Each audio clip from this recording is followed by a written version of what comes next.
sugar good or bad? It depends. I knew you were going to say that, and I knew it was a stupid question.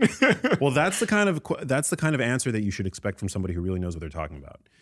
The biggest problem, I think, today with regard to sugar is added sugar. So it's not sugar that's naturally found in food. All plant foods have some quantity of sugar. Even kale has a tiny amount of sugar.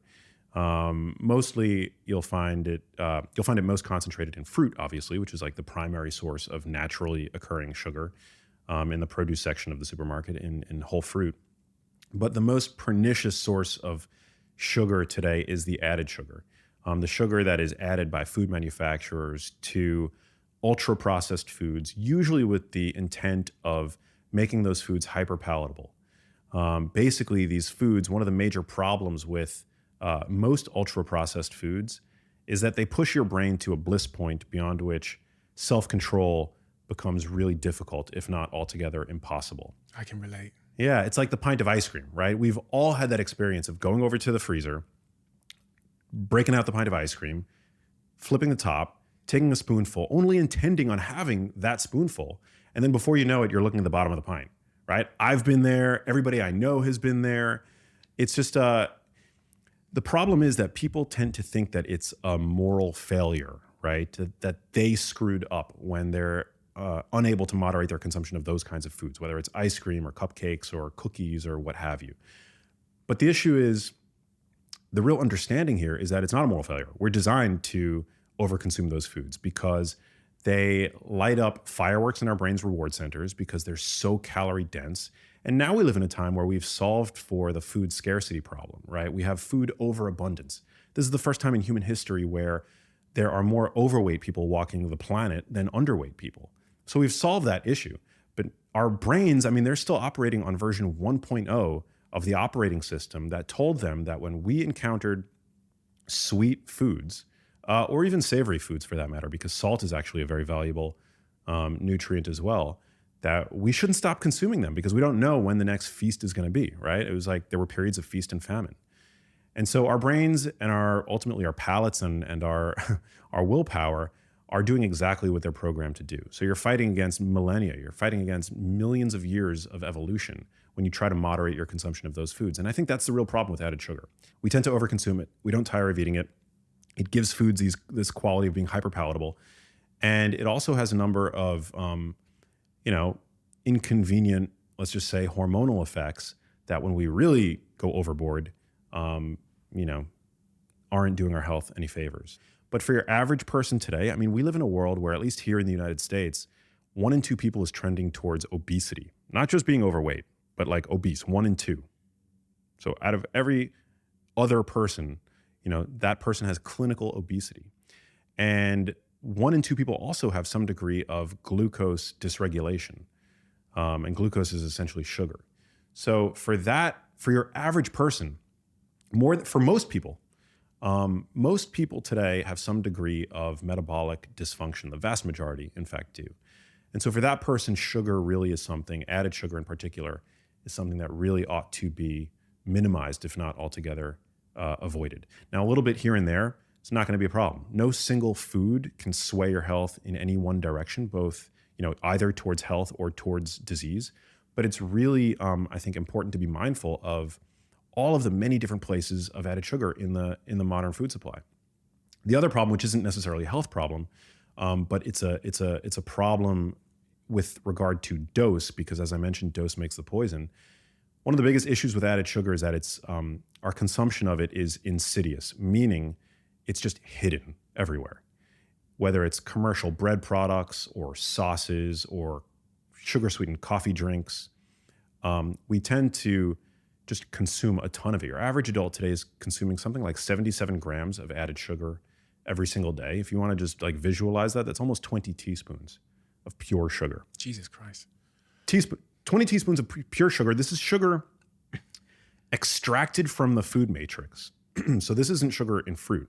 This is just the added sugar that we're consuming by way of these food-like products that Americans and Brits and people, increasingly around the world in developed societies are over-consuming today. When I see, fizzy drinks that say they don't have sugar in them, or other things that say they're sugar free, should I be skeptical? Because some of these things I'm eating this chocolate bar and I'm thinking this is too good. It says sugar free or like really low sugar, but it just tastes like heaven. Yeah, that's a great question. And I haven't gotten asked that anywhere else. It's definitely worth talking about. So a lot of like sugar-free products today will use, there's a number of ways to make a product palatable and still say that there's no added sugar. So one way is manufacturers will use a compound called maltodextrin, which is essentially sugar. It's very sweet. It's technically a complex carbohydrate, so they don't have to list it as sugar, but it breaks down almost immediately into pure glucose. So it's actually a glucose polymer. So it's like molecules of glucose bound together in a way that's very easy for the body to break down. Other ways, they'll add fake fibers like chicory root fiber or tapioca starch fiber. The FDA is currently investigating whether or not these fibers, because the whole point of fiber is that we don't digest it.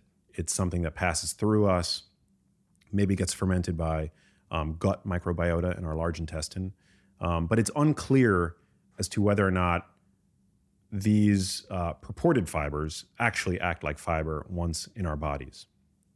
And so overconsumption of those fibers can cause all kinds of digestive upset. A lot of people will get like incredibly bloated, like all kinds of inconvenient digestive issues when they overconsume them. And you'll see those a lot in like sugar-free products.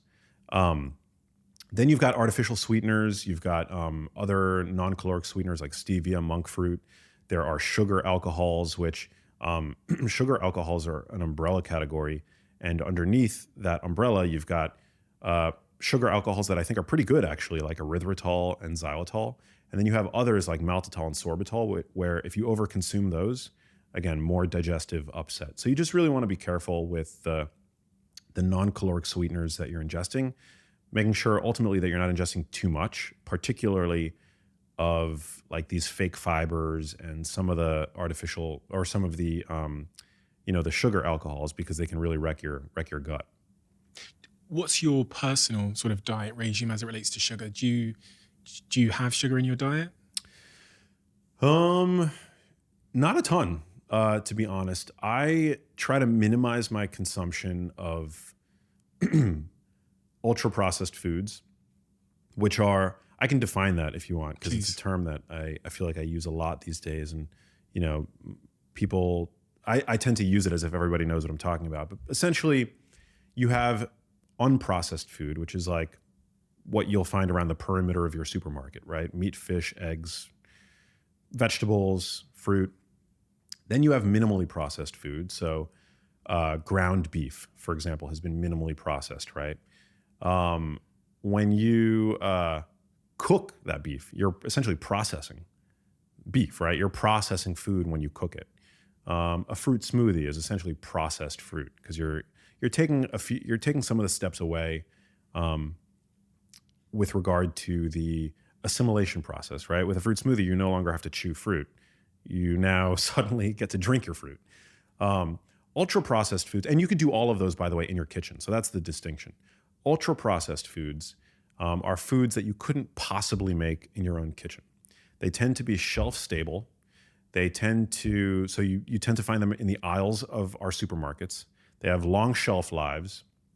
They come in packages. They tend to have long ingredients lists, oftentimes with ingredients that you don't recognize. So that right there is a key. Some people listening to this might say, oh, well, that's a naturalistic fallacy. Not everything that we can pronounce is good for us, and not everything that we can't pronounce is bad for us, right? I think that's a pretty poor argument. I actually think that it's reasonable in a time where 60% of the calories your average person is consuming is coming from these ultra processed foods. And we know that people are metabolically unwell. And we know also that like the food industry has lied to us so many times in the past as they continue to put profit over, consumer health and well-being. I think it's totally reasonable to want to know what's in your food.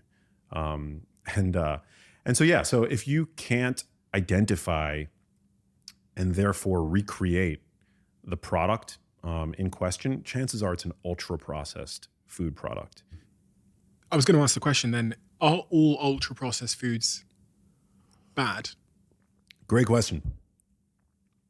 So I would say that as a screening tool, ultra processed foods, you generally want to avoid them.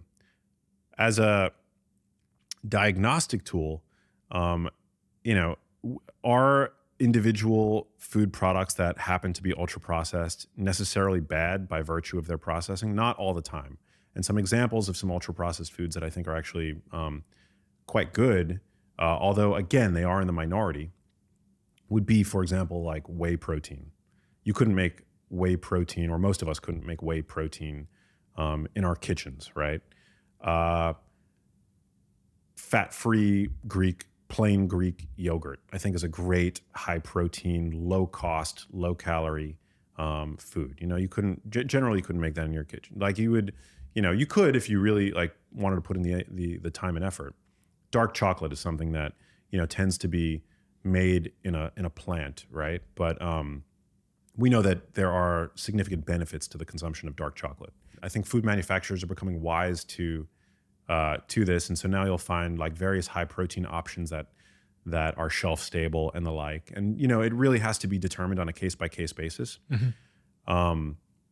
But just in general, ultra processed foods are a big problem because they tend to be not the best for us. Like the majority of ultra processed foods that people are consuming are refined grain products packed with added sugar, excess sodium. Sodium's not bad, but we tend to overconsume it today because of its presence in these ultra processed products used as a flavor enhancer. So most ultra processed products are bad, and it's sort of like the analogy that I'll draw. It's sort of like the BMI. I don't know if you're familiar with the BMI, but BMI is a way that it's a screening tool for obesity. So when you look at the population level, most people with a certain BMI past a certain level are either obese or severely obese.